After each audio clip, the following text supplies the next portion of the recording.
Hello बच्चों। तो क्या हाल चाल है आप लोगों के। आज बारी है हमारे नेक्स्ट लेक्चर की मैग्नेटिक इफेक्ट्स ऑफ करंट के। इसके अंदर मैं काफ़ी इंपॉर्टेंट डेरिवेशन समझाने वाला हूँ जिसमें बच्चे बहुत ज़्यादा ही कंफ्यूज हो जाते हैं और रट के चले जाते हैं। उन्हें एग्जैक्ट पता नहीं लगता कि कौन सी चीज़ कहाँ से आई है और क्यों आई है। तो ये स्टार्ट करते हैं फटाफट से। और साइड बाय साइड बच्चों आप लोगों की रिवीजन सीरीज भी चल रही है और जो बच्चे बाद में देखेंगे ये वीडियोस तो उनको मैं बता देता हूँ ये जो टॉपिक्स आपके थ्योरी वाले हो रहे हैं इनके अगर आपको न्यूमेरिकल्स करने हैं जो कि इन ही टॉपिक्स पे बेस्ड न्यूमेरिकल्स आपके लास्ट ईयर्स में आ चुके हैं और सीबीएसई ने सैंपल पेपर में दे या और मोस्ट एक्सपेक्टेड क्वेश्चंस, तो आप एक प्लेलिस्ट होगी रिवीजन सीरीज के नाम से, उसके अंदर देखोगे तो इन टॉपिक्स के ऊपर सारे के सारे आपको जितने भी न्यूमेरिकल्स कंसेप्चुअल्स कुछ भी आया हुआ थियरी वगैरह आए हुए हैं वो सारे के सारे मिल जाएंगे। तो थियरी कंसेप्ट आप यहां से कर सकते हो, न्यूमेरिकल कंसेप्चुअल्स आप रिवीजन सीरीज जो प्लेलिस्ट है उसमें से कर सकते हो। ठीक है, चलो चलो स्टार्ट करते हैं। टॉपिक का नेम है magnetic field due to circular current carrying loop. ठीक है, टॉपिक इंपॉर्टेंट है वैसे तो, डेरिवेशन आएगी तो ये 3 मार्क्स की आ जाएगी। अब इस टॉपिक के अंदर क्या है, सपोज करो एक लूप है हमारे पास, ऐसा कुछ लूप मैं इसके थ्रू समझाऊंगा, आप लोगों को विजुअलाइज करने में बहुत आसानी होगी और चीजें समझ आ जाएंगी बड़े आराम से। देखो ऐसा कुछ लूप कंसिडर किया, यहां पे कुछ लूप कंसिडर किया, magnetic field to circular loop current carrying loop at its axis, at its axis, इसके एक्सिस पे हमारे को क्या निकालनी है, मैग्नेटिक फील्ड। जैसे सपोज करो ये लूप है, ये आपका लूप दिखाया है यहाँ पे, मैं कहता हूं इसके एक्सिस पे यहां कहीं, यहां किसी पॉइंट पे हम लोगों को क्या निकालनी होगी, मैग्नेटिक फील्ड फाइंड आउट करनी होगी। ठीक है बच्चों, अब यहां से यहां एक डिस्टेंस कंसीडर करते हैं। कंसेप्ट इज वेरी सिंपल, ऐसी कंफ्यूजन रहती है बस बच्चों को, ये ओ ये ए, रेडियस मैंने इसका ए कंसीडर कर लिया, ये डिस्टेंस मैंने जो उसके सेंटर से है मैंने मान लिया एक्स। ठीक है, यहां पे हमें मैग्नेटिक फील्ड इस पॉइंट पे निकालनी है, इस पॉइंट को कुछ भी मान लेंगे अभी। अब करना कैसे है, मैं मान रहा हूं इसके अंदर कोई करंट है, कोई डायरेक्शन करंट की तो होगी, मैग्नेटिक फील्ड तो जब भी आएगी ना जब किसी बॉडी के अंदर किसी लूप के अंदर आपका करंट होगा। अब बच्चों दिमाग में एक चीज बिठा लो, ये लूप ऐसे नहीं पड़ा, ये लूप इस तरीके से नहीं है, ये लूप ऐसे नहीं है, ये लूप ऐसे है। पहली बात तो ये समझो, ठीक है, ये ऐसे दिख रहा है क्योंकि आपका 2D प्लेन है, ये चीज है मेन, ये ऐसे है लूप, इसके अंदर करंट मैंने शो कर दिया, करंट ऐसे शो कर दिया मैंने। ठीक है, कौन सी डायरेक्शन में जा रहा है करंट, ये डायरेक्शन हो गई आपकी एंटी क्लॉकवाइज। ठीक है, ये एरिया से अगर मैं ऐसे कंसिडर करूं, कौन सी डायरेक्शन, एंटी क्लॉकवाइज, ये ऐसे है, इस तरीके से करंट है। ठीक है बच्चों, एंटी देखो ऐसे, कौन सी डायरेक्शन, एंटी क्लॉकवाइज, ये ऐसे, इसको मैं ऐसे कर देता हूं तो करंट तो अभी भी ऐसे जाएगा ना, तो इस तरीके से आपका करंट जा रहा है तो आपकी मैग्नेटिक फील्ड बनेगी ऑब्वियसली, राइट। यहां पे हमें मैग्नेटिक फील्ड कैलकुलेट करनी है, ये अगर सपोज करो आपका एक्सिस है तो इस पॉइंट पे हमें मैग्नेटिक फील्ड कंसीडर करनी होगी। अब मैं क्या करूंगा, इसमें करंट एलिमेंट कंसीडर करूंगा क्योंकि हमने यूज करना है बायो-सेवर्ट लॉ। बायो-सेवर्ट लॉ में क्या होता है, छोटा सा एलिमेंट कंसीडर कर लेते हैं किसी भी बड़ी कंडक्टिंग बॉडी का, राइट, किसी बड़े कंडक्टिंग वायर का हम लोगों ने किया था, छोटा सा पार्ट कंसीडर कर लूंगा मैं यहाँ पे, वो क्या होगा, डीएल। अब देखना क्या होगा, यहां पे मैंने कहा एक छोटा सा पार्ट कंसीडर कर रहा हूं जो कि है आपका डीएल, कर लिया। अब क्या करेंगे, इस डीएल की वजह से इस पॉइंट पे मैग्नेटिक फील्ड निकाल देंगे और फिर उसे क्या कर देंगे, इंटीग्रेट, जो कि हम हमेशा करते हैं, छोटे से पार्ट की वजह से मैग्नेटिक फील्ड फाइंड आउट करते हैं, उसको इंटीग्रेट करते हैं। इंटीग्रेट मतलब छोटे छोटे पार्ट की वजह से मैग्नेटिक फील्ड्स को ऐड करते जाओ करते जाओ करते जाओ करते जाओ, पूरे लूप की वजह से आपकी मैग्नेटिक फील्ड आ जाती है। ठीक है, अब ये चीज को अगर हम आगे देखते हैं, यहां पे ये डिस्टेंस जो कि मैं हमेशा कहता हूं ऑब्जर्वेशन पॉइंट का डिस्टेंस कहां से रखा करो, सोर्स से आर, ये डिस्टेंस मैंने क्या रखा, आर। अब आपको पता है magnetic field is a vector quantity, तो यहाँ पे कुछ कंपोनेंट्स बनेंगे, ब्रेक होगा, काफी कुछ होगा, वो चीज भी समझते हैं। ऐसी ही अब देखो यहाँ पे क्या होगा, let me explain one thing. हमारे पास first of all Biot Savart law के अकॉर्डिंग फॉर्मूला क्या है, formula is dB is equals to mu naught by 4 pi IDL sin theta upon r square, right, यही फॉर्मूला है बच्चों। एक चीज दिमाग में रखो, थीटा एंगल किस किस के बीच में होता है, एक तो डीएल और एक आर, डीएल और आर के बीच में एंगल होता है। I am saying in this case theta is 90। अब देखो बच्चों, ये एंगल मैंने बोला कि आपका 90 डिग्री है। किस किस के बीच में एंगल 90 डिग्री है हमारा? ये आपका डीएल, ये जो डीएल है, और एक ये आर। इस डिस्टेंस को मैं मान लेता हूं एक्स और इसके रेडियस को मैं मान लेता हूं ए। ठीक है, अब देखो यहाँ पे क्या होगा। ये 90 डिग्री क्यों है? बच्चों को बहुत कंफ्यूजन होती है। ये लूप ऐसे कुछ है, ध्यान से समझना। ये लूप ऐसे है, इसके ऊपर डीएल ये कोई कंपोनेंट है, ऑफ कोर्स टेंजेंशियल कंपोनेंट है ये। ऐसे हमारा जो ऑब्जर्वेशन पॉइंट है जहां पे फील्ड निकालनी है वो ये है, एक्सिस पे ऐसे है, ये हमारा आर है। तो आप देख सकते हो, क्लियरली ऑब्जर्व करो, दोनों के बीच में एंगल कितने डिग्री है? 90 डिग्री। ये चीज देख रहे हो, ये आपका डीएल और ये आपका आर, कितने डिग्री हुआ? देखो ये चीज, ये कितने डिग्री है आपका? 90 डिग्री। ये और इसके बीच में और इसके बीच में एंगल कितना हो गया? 90 डिग्री। तो इस चीज में कंफ्यूज नहीं होना आप लोगों को कि यहां कुछ ऐसे एंगल बनवाने लग जाओ, ऐसा नहीं है। 3D विजुअलाइजेशन करो तो समझ आएगी आप लोगों को, जो कि मैं करवा भी रहा हूं। ये आपका डीएल जो कि मार्कर से रिप्रेजेंट कर रहा हूं, ये आपका आर। तो दोनों के बीच में एंगल कितना दिख रहा है आप लोगों को? 90 डिग्री, क्लियरली एक दूसरे के परपेंडिकुलर ये है। चलो इतना समझ आता है। अब उसके बाद अगर हम बात करें यार इनकी रिजल्टेंट फील्ड का एंगल क्या होगा, क्योंकि हमें पता है अगर एंगल डीएल और आर के बीच में 90 डिग्री है, दोनों वेक्टर है और रिजल्टेंट भी क्या है? वेक्टर है, तो जो रिजल्टेंट वेक्टर है उसकी भी कोई डायरेक्शन होगी, मैग्नेटिक फील्ड से वेक्टर क्वांटिटी, और इसकी डायरेक्शन हमेशा क्या होती है? बायो-सेवर्ट लॉ से मैंने बताया, इन दोनों के म्यूचुअली परपेंडिकुलर, डीएल के भी परपेंडिकुलर, आर के भी परपेंडिकुलर। तो इन दोनों के म्यूचुअली परपेंडिकुलर बच्चों क्या बन जाएगा? ये चीज देखो, इन दोनों के म्यूचुअली परपेंडिकुलर ये चीज आ गई आप लोगों की। ठीक है, ये बनता है इसका मेन डायग्राम, कि यहां पे मैं ऊपर की तरफ क्या रिप्रेजेंट कर दूंगा? आपकी मैग्नेटिक फील्ड। क्यों? क्योंकि magnetic field must be perpendicular to R and DL both. ये आपका आर है, ये इसके परपेंडिकुलर। अब देखो इस परपेंडिकुलर क्लियर दिख रहा है, इसको मैं यहां उठा के लेके आऊं, इस डीएल के भी क्या है? परपेंडिकुलर। जैसे ये आपका डीएल है तो ये भी इसके क्या हो गया? परपेंडिकुलर। ये ऐसे कुछ है, ये ऐसे ऐसे, तीनों एक दूसरे के क्या हो गए? परपेंडिकुलर। यही तो कंसेप्ट है कि ये म्यूचुअली परपेंडिकुलर रहते हैं। तो क्या बनेगा बच्चों? अब यहां पे एक एंगल यहां पे बना दिया मैंने कंपोनेंट डीबी, क्योंकि छोटा सा पार्ट डीएल है उसकी वजह से छोटी सी मैग्नेटिक फील्ड डीबी। यहां पे मैंने ले लिया एक एंगल फाई। ठीक है, अब आपको पता है यहां पे भी एक छोटा सा डीएल कंपोनेंट मैंने ड्रॉ कर दिया, एक कंपोनेंट ऊपर लिया, एक कंपोनेंट मैंने नीचे ले लिया। इसकी वजह से भी यहां पे मैग्नेटिक फील्ड बनेगी। ये डिस्टेंस भी आर होगा, ये रेडियस आपको दोबारा रिप्रेजेंट करने की जरूरत नहीं है। इसकी वजह से भी मैग्नेटिक फील्ड यहां पे आ जाएगी। अब आपके माइंड में क्वेश्चन आता है, बच्चे सोचते हैं कि क्या सिर्फ ये दो कंपोनेंट है? नहीं। क्या सिर्फ दो डीएल होंगे? नहीं। डीएल तो यार ये भी होगा, ये भी होगा, ये भी होगा, ये भी होगा, और बड़े सारे छोटे छोटे पार्ट होंगे डीएल। उसकी वजह से बड़ी सारे ऐसे मैग्नेटिक फील्ड के कंपोनेंट्स बनेंगे। सिमिलरली इस हाफ के नीचे भी बड़े सारे ये DL DL DL DL DL DL DL बड़े सारे छोटे छोटे कंपोनेंट्स होंगे, उसकी वजह से ये मैग्नेटिक फील्ड बनेगी। समझ रहे हो ये चीज? अब मैग्नेटिक फील्ड तो ऐसे बन रही है, मैं कहता हूं ये एंगल फाई है, यहां मैंने एक ऐसे परपेंडिकुलर ड्रॉ किया, आई एम सेइंग ये एंगल भी फाई है। बच्चों आप लोगों को तीन कंसेप्ट में दिक्कत होती है, यहाँ पे मैं पहले बता देता हूँ कि स्टूडेंट्स को कहाँ कहाँ प्रॉब्लम होती है। फर्स्ट, ये 90 नहीं समझ आता, डीएल और आर एक्सप्लेन कर दिया। सेकंड, बच्चों को मैग्नेटिक फील्ड की डायरेक्शन नहीं समझ आती, ये कैसे आई वो भी बता दिया कि ये डीएल ये आर, तो तीसरा म्यूचुअली परपेंडिकुलर। ये दो पॉइंट क्लियर करें। तीसरा पॉइंट ये फाई है, तो ये फाई कैसे है ये भी समझा देता हूँ। काफी सारे स्टूडेंट्स को ये क्लियर नहीं होता, मोस्ट ऑफ द स्टूडेंट्स को फिर भी हो जाता है। अब एक चीज समझो, ये जो है आपका ये लाइन और ये लाइन, इन दोनों के बीच में एंगल कितना है? 90। टोटल कितना है? 90। इतना तो समझ आता है। ये एंगल फाई है तो बचा हुआ कितना हुआ? ऑफ कोर्स कितना बचेगा आपका? 90 माइनस फाइव। कितना बचेगा? 90 minus five. Now we know ये जो कंपोनेंट आर है और डीबी है, ये भी एक दूसरे के क्या है? परपेंडिकुलर है, राइट? क्लियरली दिखाई दे रहा है दोनों के बीच में एंगल कितना है? 90 डिग्री। तो ये अगर एंगल, ये पूरा एंगल अगर 90 है, पिछला एंगल हमने ये तो निकाल ही लिया, ये कितना है? 90 माइनस फाइव। ये टोटल 90 है बच्चों, ये 90 माइनस फाइव है, तो बचेगा कितना? 5 तो बचेगा। तो यही तो समझना था मेन, ये 5, ये 90 माइनस 5, तो ये भी क्या होगा आपका? 5 ही तो होगा।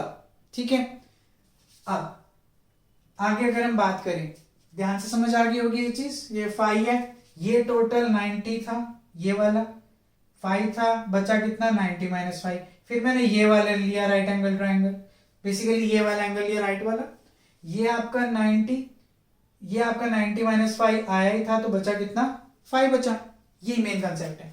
सिमिलरली नीचे भी फाई आ जाएगा। अब आपको पता है डीबी है आपके, एक फाई आ गया, तो फाई के साथ हमेशा कौन सा कंपोनेंट आता है, कॉस फाई, कौन सा आ जाएगा, कॉस फाई, और उसके ऑपोजिट ही अगर मैं लेने लगूं तो यहां पे कौन सा कंपोनेंट आ जाएगा, डीबी साइन फाई।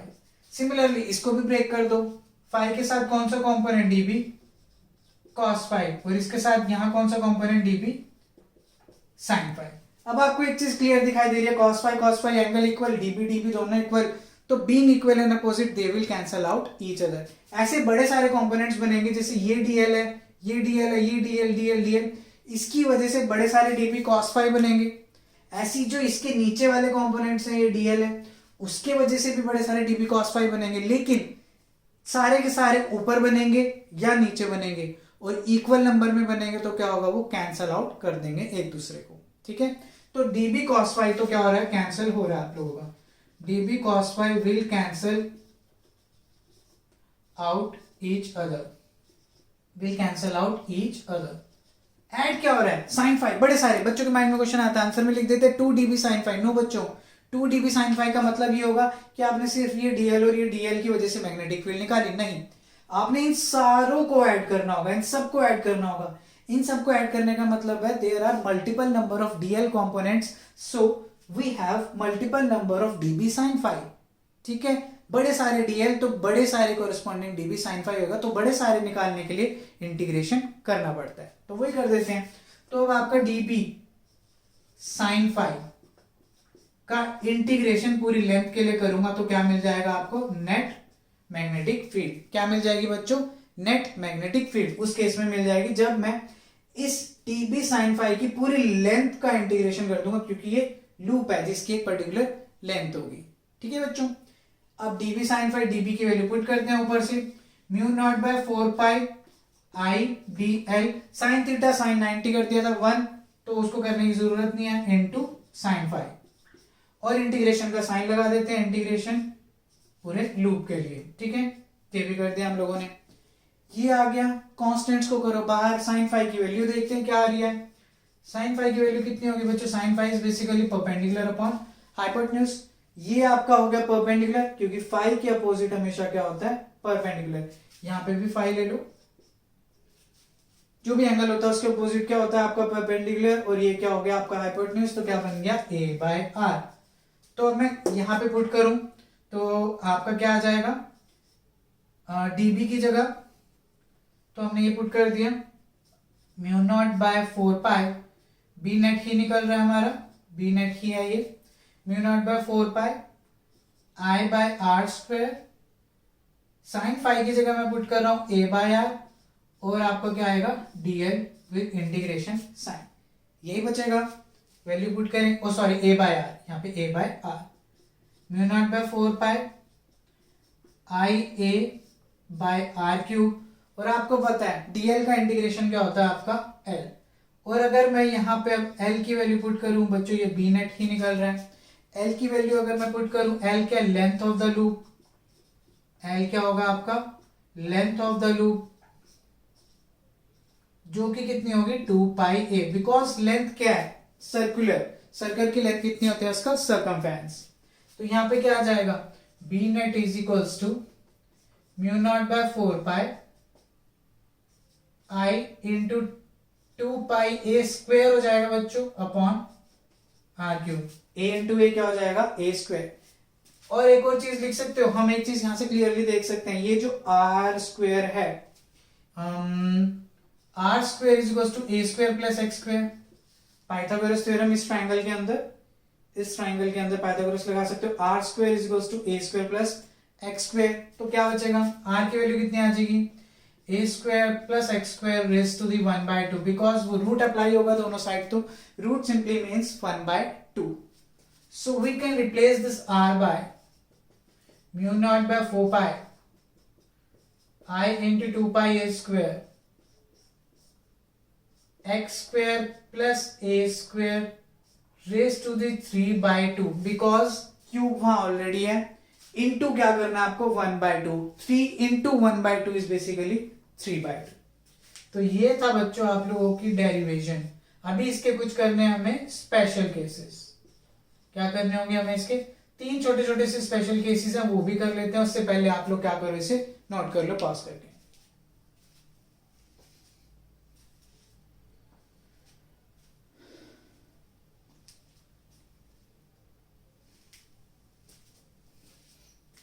तो बच्चों आई होप आप लोगों ने नोट कर लिया होगा। आगे देखते हैं। स्पेशल केसेस बहुत आसान होंगे। फर्स्ट स्पेशल केस क्या है कि अगर ये x, ये जो आपका पॉइंट है, let it be point P, ये P पॉइंट अगर यहां से उठ के सेंटर पे पहुंच जाए बच्चों, अगर ये P पॉइंट सेंटर पे पहुंच जाता है तो ये x डिस्टेंस कम होते होते होते होते होते कितना हो जाएगा?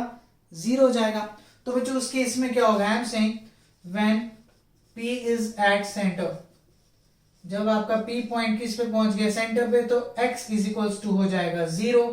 तो ये एक्सप्रेशन क्या बन जाएगा? B net is equals to mu not by 4 pi I into 2 pi a square. आप लोग पाई और स्क्वेयर ए जो उड़ा सकना है, आपको उड़ाना है तो आप उड़ा दो। यहां बचेगा a square raise to the 3/2। तो इससे ये कैंसिल हो रहा है बिकॉज x तो 0 कर दिया।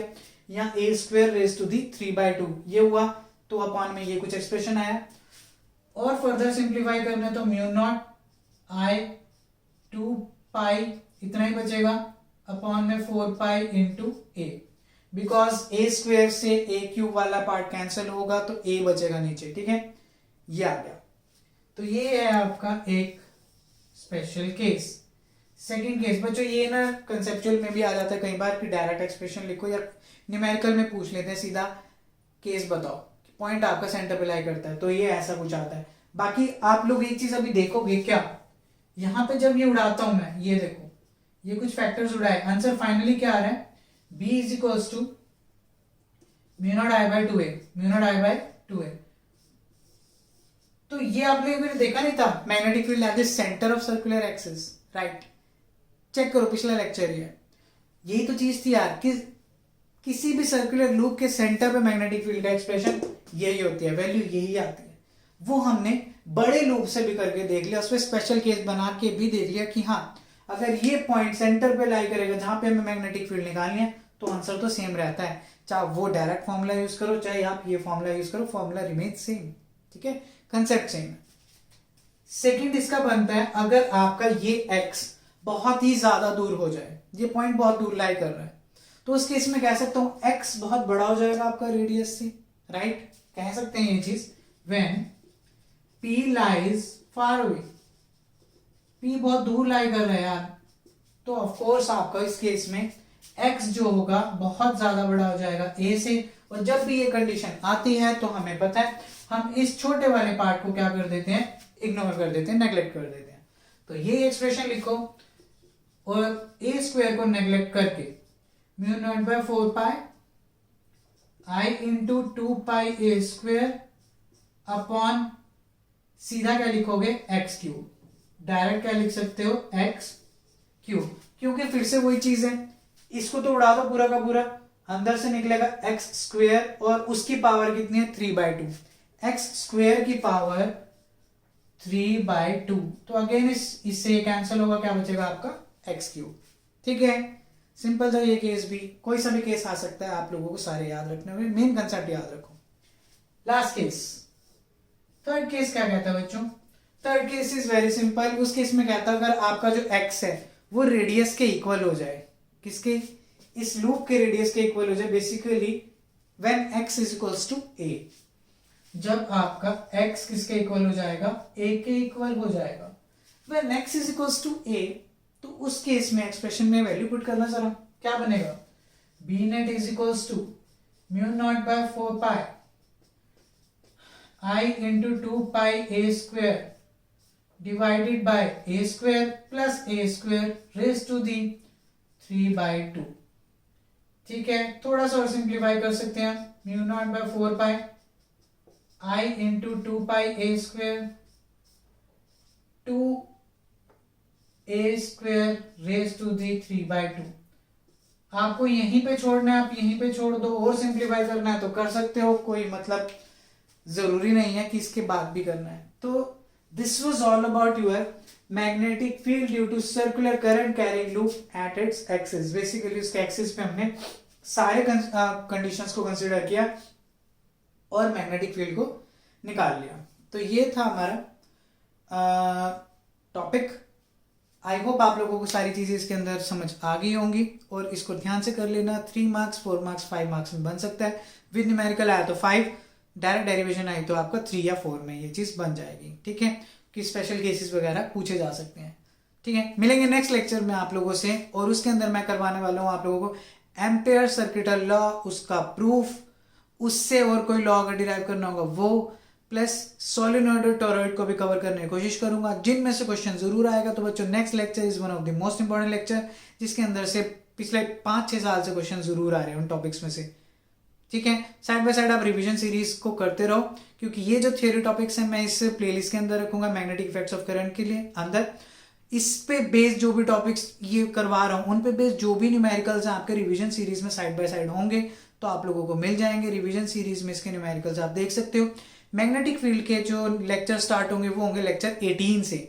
ठीक है, लेक्चर 18 से आपको इसके न्यूमेरिकल्स एंड ऑल मिलने स्टार्ट हो जाएंगे। ठीक है, तो लास्ट जो ये फर्स्ट 2 लेक्चर्स हैं उसके आपको लेक्चर 18-19 में रिवीजन सीरीज के आपको न्यूमेरिकल्स मिल जाएंगे। तो थ्योरी प्लेलिस्ट में से करो मैग्नेटिक इफेक्ट्स ऑफ करंट की, और इन पे बेस्ड जो भी क्वेश्चन आए हुए प्रीवियस ईयर के अंदर, बोर्ड के अंदर, सैंपल पेपर के अंदर जो भी क्वेश्चन है, मोस्ट एक्सपेक्टेड क्वेश्चंस हैं, न्यूमेरिकल्स, थ्योरी क्वेश्चन, कंसेप्चुअल्स, सब कुछ आपको रिवीजन सीरीज के अंदर मिल जाएंगे। तो आराम से स्क्रॉल करोगे आपको इजीली फाइंड आउट कर लोगे वो चीज।